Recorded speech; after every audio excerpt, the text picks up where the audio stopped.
Good afternoon, students. Today we start next topic of chapter 4, that is executive. And the topic is decision makers at center. As we know that Article 1st of Indian Constitution state that India is a union of states. India has almost all the features of a federal country, like two and more than two levels of government. When we discuss about the federal system of our country India in class 10th, then we discuss that there is a central government for entire country and the state government for different regions and states and territories of our nation. So today we are starting here that what is the process of decision makers at the center. It means the executive. The framers of Indian Constitution adopted a parliamentary system of government based on the British Westminster model.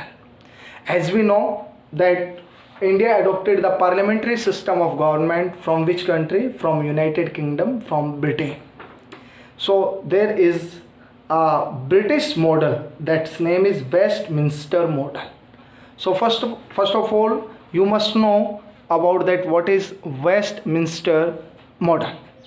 The Westminster system is a democratic parliamentary system of government modeled after that of the United Kingdom system as used in the Palace of Westminster, the location of the Parliament of United Kingdom. सो जो ये Westminster system है ये एक democratic parliamentary system है जो United kingdom के अंदर जो वेस्टमिंस्टर पैलेस जो महल है जहाँ पर लोकेशन है पार्लियामेंट की यूके की, उसके तर्ज के ऊपर हमारे देश के अंदर जो पार्लियामेंट्री सिस्टम है उसको अपनाया हुआ है. सो वेरी इंपॉर्टेंट क्वेश्चन यहाँ पर बनता है कि हमने पार्लियामेंट्री सिस्टम किस देश से अपनाया है, तो वो यूनाइटेड किंगडम. और कौन सा मॉडल है? वेस्टमिंस्टर मॉडल है.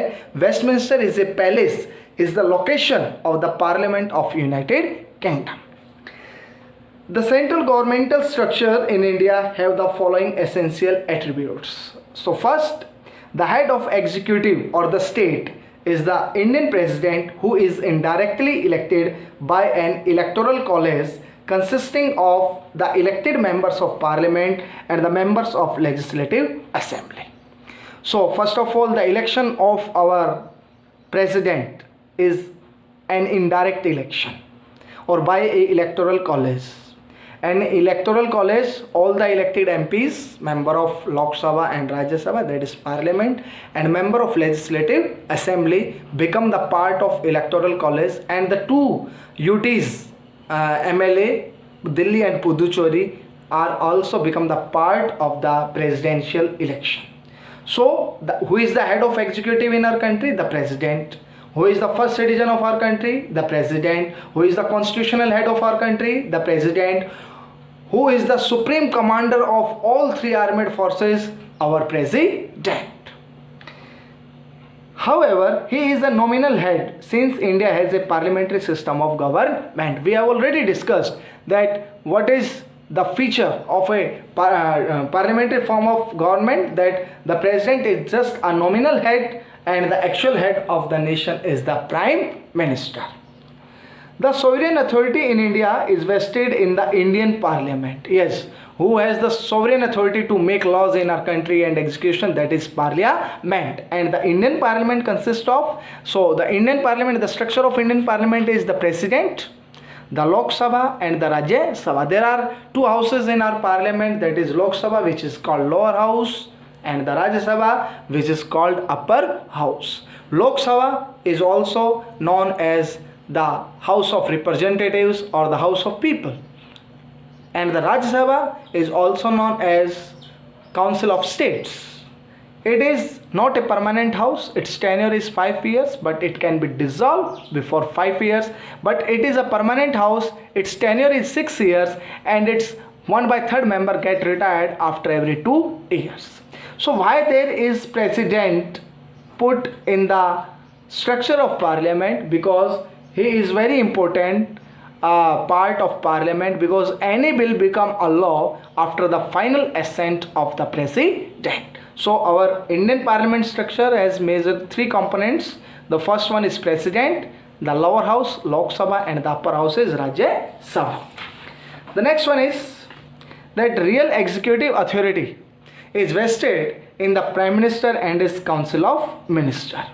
And since India has a parliamentary system of government, the executive has been made responsible for the parliament. It means that the Prime Minister and his Council of Ministers are individually and collectively accountable to the Lok Sabha.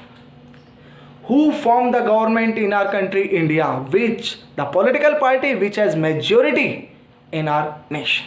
As we know that there are 543 elected constituency of Lok Sabha in our country, and the political party who score 272 plus get a majority and form the government. So this executive is responsible to the Lok Sabha because a political party form the government after winning the majority in Lok Sabha.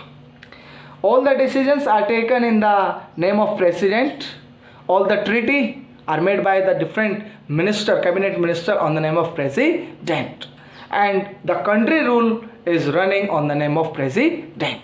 According to Article 74, it is very important question of the Indian Constitution, there shall be a council of minister with the Prime Minister as the head to aid and advise the president. Yes, Article 74 state that there is a council of minister and the Prime Minister is the head of that council of minister to give advice, suggestion to the President of India, who shall in the exercise of his function act in accordance with such advice. So the President of India is working on the suggestions, on the advice of the Council of Minister and the Prime Minister. The executive in concurrence with the parliament has the power to make laws and amend the constitution. Who has power to make law and amend in the constitution? You know that the amendment process is given in Article 368, and the process of amendment we adopted from the Constitution of South Africa.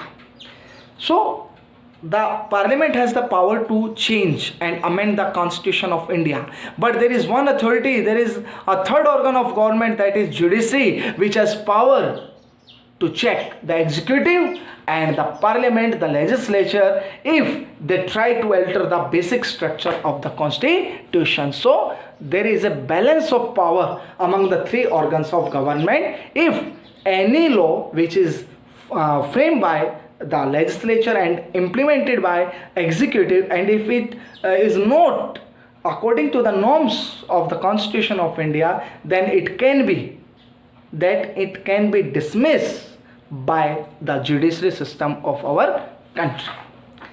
So it is about the decision makers at center, and the next one is that the Indian president now start that the nominal executive. And the Article 352 state that there shall be a president of India. The Indian president is the nominal head of the state. Let us now know the various dimensions of the post of president of India. So in this lecture we just only discuss about the qualifications of to become the president of India, and in the next video we will discuss in detail about the electoral college, about the impeachment process against the president of India. So he is the constitutional head of the India, and she is the first citizen of India. It is very important who is called the first citizen of India, the president of India. Suppose at present the Mr. Ramnath Kovind is the first citizen of India, male, and first lady, that his wife.